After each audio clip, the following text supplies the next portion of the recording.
We gotta be better. What is up, YouTube? I'm back with another video with your boy Noah. In today's video, we will be reacting to the most painful Pussman's memes. I don't even know what that says, y'all. I don't even know what that says. I don't know what that says. But if you're new to the channel, like, comment, and subscribe if you're new. And let's get right into it, y'all. How hard is it? Crazy hard. No mess scoops. Hey, you gotta check this out. You said something wrong about the church in the Middle Ages, so the Inquisition is after you now. They've used a leather strap to secure a device that looks like a two-way fork with two A leather strap, bro. What? Look at this. sharp points on your neck. A leather strap. One of its sides is pushing against your sternum, and the other against your chin. At first, you tried to keep your head up to lessen the pain, but you couldn't stay like this for long. The so-called heretic's fork wasn't deadly, but made the victim suffer from the tiniest move. However, on the scale of pain based on scientific research, this kind of suffering gets only 27 points out of 140. In this video, you'll find out about the worst kind of torture in the history of humankind. So, viewer discretion is advised. You have at least a few times in your life been subjected to one of the less obvious kinds of torture. It's just that the executioner wasn't persistent enough when tickling you. In ancient China, this was the primary method of punishing delinquents from noble families, since tickles didn't leave any traces of torture on the body. And the victim was able to recover quite fast if the procedure didn't go too far, of course. In European countries, goats were employed as a torture device. The culprit was tied up, and salty water was poured on their feet to make the animal lick them. What's so bad about that, you might ask? Make them lick them? Guys, I feel like they used to do this stuff back in the day, but I think, they're still doing it to this day. It's just that there's an incredible number of nerve endings in the feet, and the goat's rough tongue would irritate them quite a lot. So, after a few hours, the tickling starts inducing not just laughter, but also painful muscle contractions. You lose virtually all control over your body, which causes extreme stress, anxiety, and exhaustion. Moreover, the nerve endings responsible for reacting to tickles also signalize pain. It's just that if we're being tickled for fun, and for a short time, our reaction to stress doesn't go beyond laughter and light sensations in the body. However, if done for hours, this causes the nervous system such overload that the lightest touch causes unbearable physical pain. Now imagine that it's not your feet being tickled, it's your private parts. What? In India. That's kind of awkward a little bit, because why would people to me, I'm like, why would people do it with their private parts? I don't know, bro. That's just how they used to do. Interrogation of criminals was accompanied by placing a small bug on the culprit's genitals and covering the insect with a walnut shell so that it didn't escape. The constant irritation of super-sensitive areas caused by the bug's movements made the torture unbearable very quickly. If a man really hated ads, here's what he would do. Day one, he would install Pi on his computer without spending a dime because... And the executioners got any confession they wanted. Eventually, tickle torture would result in death by asphyxiation if the victim developed a throat spasm caused by uncontrollable laughter. Other possible outcomes were cardiac arrest or a brain aneurysm provoked by serious stress.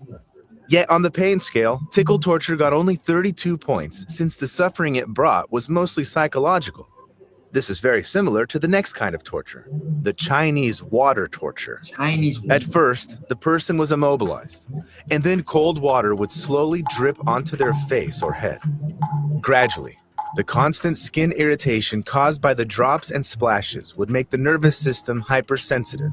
The inability to move and the wait for the next drop would literally start driving the person insane. Oh my. Maybe you've even seen this torture in movies. Here's the paradox, though. There's no proof that it was ever used in China. This kind of torture was first described by an Italian lawyer on the cusp of the 16th century.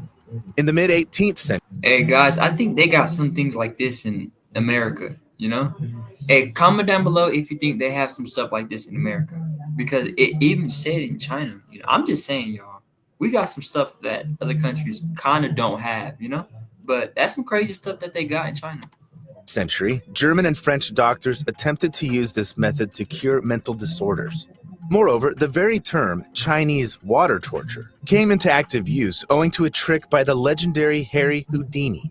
So, does the water drop torture actually work? Since it can look harmless at first glance, a few bloggers have dared to try it out themselves. The water drop torture was also tested by the Mythbusters. All participants knew they were actually perfectly safe and could be freed at any moment. Yet everyone went through a hellish experience. At first, the experimenters suffered from cold, thirst, psychological tension, and physical discomfort. Then their entire bodies started aching, and breathing problems arose. It all ended in a panic and desperate pleas to be released. That is the worst. In addition, after this episode, the Mythbusters received an anonymous letter whose authors reportedly found out that the Chinese water torture may cause mental issues that persist for 20 hours. So, on the pain scale, the water drop torture received 40 points, and a huge question as to whether it was actually used in practice, at least because it was replaced by much crueler kinds of water torture. One of them was the Swedish drink. Swedish drink. This name was invented by the Germans. During the 30 Years' War, they became victims of the Swedish army servicemen, mercenaries, or marauders. This method of torture went as follows. Through a funnel, the perpetrators would pour buckets of the most disgusting liquids imaginable into the victim's throat. They used everything from urine and filth to manure and feces. This was the Swedes' way of torturing the civilians, to force them to give up their money or food. Not only did the victims feel disgust and humiliation from being subjected to the Swedish drink, they also contracted deadly diseases. Furthermore, their stomachs stretched, causing horrific pain. The perpetrators would often use wooden planks to put pressure on the victim's bloated belly, or hit it with sticks to... So all that was dirty water. That's what he's saying. Deepen the suffering. So, on the pain scale, the Swedish drink got 46 points out of the possible 140. Very often, one kind of torture ranged from public humiliation, accompanied by intense discomfort, to a death punishment with unbearable suffering. One of such hellish inventions was the cane. It's a large board consisting of two halves with a hole between them, used to keep the device on a person's neck. The cane wasn't secured in any way, so the culprit had to support the board with their hands and balance it while walking. To intensify the punishment, the person in a cane could also be chained, stopping them from ever sitting down. Moreover, the cane's parameters would change according to the severity of the punishment. It could weigh anywhere from 9 to 15 kilograms and have a square, rectangular, or disproportionate, irregular shape. Sometimes they were even double or triple. Often a cane would be so large that the victim would be unable to touch their face to eat or drink. If they weren't helped by those who cared, the victim would die a slow death of hunger and thirst. Yet the cane was also used as an execution device. The convict was placed inside a tall cage made specifically for this purpose. A cane would be secured above. Then, a prop would be taken from under the victim's feet, and they would slowly be strangled with the board on their neck. That's how people... That's crazy because all this stuff that's going on in the world, y'all, this stuff really happens. You know? Like, it's crazy, y'all. People were executed in China as recently as 1900, suffering excruciating pain. On the pain scale, cane torture sits at 62 points. However, even this horror is far from being the worst thing people ever came up with. Europeans during the Middle Ages were especially creative in their acts of cruelty. It was then. Give your pet's health a lift this new year. At Chewy, get 20% off your first pharmacy order of pet meds to help keep them healthy now and all year long. For pet meds, for that they invented and actively used a contraption called the Judas Cradle. It's a spiky wooden or metal pyramid secured on a support with a special clamp over it. First, the victim's arms and legs were tied, and then their trunk was secured with a metal ring attached to the ceiling or the wall with ropes. After this, the person was slowly seated on the pyramid's sharp point.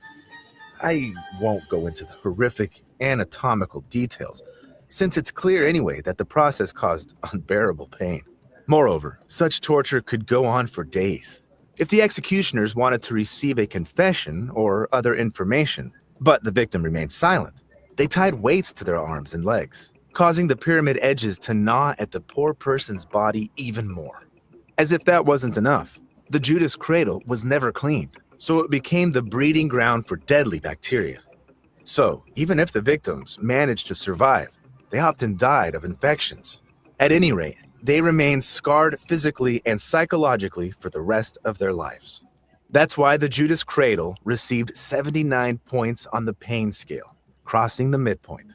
However, the first device to go beyond 100 in our list is the oubliette. It's a horizontal tunnel with the only way out in the form of a grated opening above, used as a dungeon. Often, it was so narrow that the prisoners couldn't even sit down. Moreover, oubliettes were built right there in the castle so that the victims could hear human voices and smell the food, causing them even more psychological suffering. Yet, the real torture was the fact that the prisoners were literally forgotten about in these holes, and they slowly died of thirst, hunger, exhaustion, and infections. Compared to this, a Judas cradle execution was a swift way to relieve one's suffering. The oubliette is a kind of immurement, which has been practiced since ancient times on all continents. In the Roman Empire, the most influential Vestals, who had broken their virginity pledge, were sentenced to death. What? It was against the law to shed their blood, though. So they didn't get to share their blood back then. That's what they're saying. Like back then, they wasn't able to do nothing. Guys, that's a lot of education for you, for all of us. So they were immured alive, fated for a slow, desperate death. If you think this insane practice remained in days past, you're wrong. In Mongolia, this barbaric execution method was still in use until at least 1913. So immurement in its different variations receives 108 points on the pain scale. But what if you're not alone in this closed space? Then it's an entirely different kind of punishment. Rat torture. As far back as in the 1st century AD, the cruelest emperor in the history of the Roman Empire, Nero, used rats to torture those who fell out of favor. They say he put the victim into a barrel with hungry rats who quickly ate the person alive. Oh my God. In India, they made criminals wear wide pants, which were first tied around the ankles and then filled with rodents. Oh my Any God. ideas as to which body parts suffered the most Oh. and how painful it was? Oh my God, However, bro. medieval torturers took it even further. They tied the victims down to immobilize them, then placed a bottomless cage on their abdomens and filled it with rats. What? Then they put hot wood coal on the grates, Oh. and the rats became unbearably hot. First, they tried gnawing at the cage in desperate attempts to escape. Later, though, the rats realized they were standing on a soft human body and started eating their way out through it. Oh my. Sometimes the cage was put on the victim's head, near the mouth, or other body parts. I'll let your imagination fill in the details. The most horrible thing is probably the fact that in South American countries, rat torture was in use until the 19... Was 19. So this 19s, but guys, this goes on in America too, though. This movie was in America. This was Fast and Furious, and this happened to this guy right here. To the same guy. 1980s. It received 112 points on the pain scale. It would seem that there's nothing worse than this. Yeah, people think like the rats. People think like when you like light up the rats, people think it's not that hot, but it really is hot, y'all. You know, they got their nails is hot and it pokes you. You know? But before we get to the most horrifying tortures that scored the maximum of 140 points, there are still 2 more devices. The first of which is the rack. This is another deadly invention of the Middle Ages. It looked like a wooden frame with rollers on both ends. The person's limbs were tied to them, and when the torturers would start turning the rollers, the victim's arms and legs would stretch in different directions. This caused unbearable pain due to joint displacement, muscle and ligament ruptures, and, in the most horrific cases, even bone fractures. The executioners could torture the victim like this for hours or even days to beat the confession or the necessary information out of them. Sometimes, a specifically trained person would supervise the victim's condition to keep them conscious and alive before a specific time. So, it's unsurprising that just threatening someone to send them to the rack would often be enough to obtain the necessary information. This horrible type of torture received 116 points on the pain scale. However, citizens of ancient Greece managed to outperform even the cruelty of medieval European torturers, being the creators of one of history's most terrifying torture devices, the brazen bull. According to stories, it was built by an Athenian named Perilos as a commission for a Sicilian tyrant, Phalaris, in the 16th century BC. It was a hollow copper statue of a bull with a hatch on its side. A person would be pushed inside, the hatch would be shut, and then the torturers would start a fire under the bull's belly. What? Furthermore, the statue's nostril structure made the victim's scream sound like the bull's bellow. Yet this barbarism was apparently not enough. So after the execution, the victim's bones were used to make jewelry to then be sold on markets.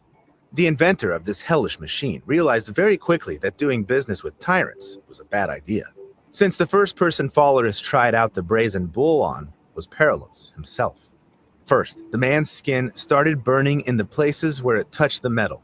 Then, the hot air gradually burned his airways and lungs. What? He went on to slowly cook alive before choking to death or going unconscious. Before this, though, Perilos went through the agony that reached 130 points on the pain scale. Even this horror, though, won't compare to the fate of those sentenced to lingchi. It's definitely one of the most barbaric punishments in humanity's entire history. It hails from Asia. It was used in China, Vietnam, and Korea right until the early 20th century to punish perpetrators of the most heinous crimes like mass murder and high treason, as well as to eradicate the emperor's... But if you think about it, y'all, like I said, like, good thing this doesn't happen in America, you know? I feel like we're a good, smooth country, you know, that's healthy, you know? But there's some things, you know, just realize about that. But, wow, this video is crazy, y'all. Personal enemies. It comes as no surprise, since the victim would be tied to a pole in a crowded space to turn the execution into public humiliation. Then, a few torturers would slowly cut pieces of flesh out of the convict's arms, legs, and chest. We know from historical records that during lingchi, the victim would suffer from 100 to 3,000 wounds. That's why this torture is also dubbed death by 1,000 cuts. Although the experts state that with such wounds, a person would most likely die within 20 minutes. Sometimes the families of the victims would bribe the executioners to inflict a deadly wound right away. This wouldn't remove the victim's physical pain, but it's worth remembering that for the Chinese, lingchi was also a spiritual punishment. According to their beliefs, this disfigurement of the body wouldn't allow the victim to be whole and healthy in the afterlife. This horrific execution method officially remained in use in China until 1905. This type of torture received the most points on the pain scale, 140. I've told you all this exclusively for educational purposes and to tickle your nerves. But I hope it didn't reach torture level. If you enjoy experiencing extreme sensation...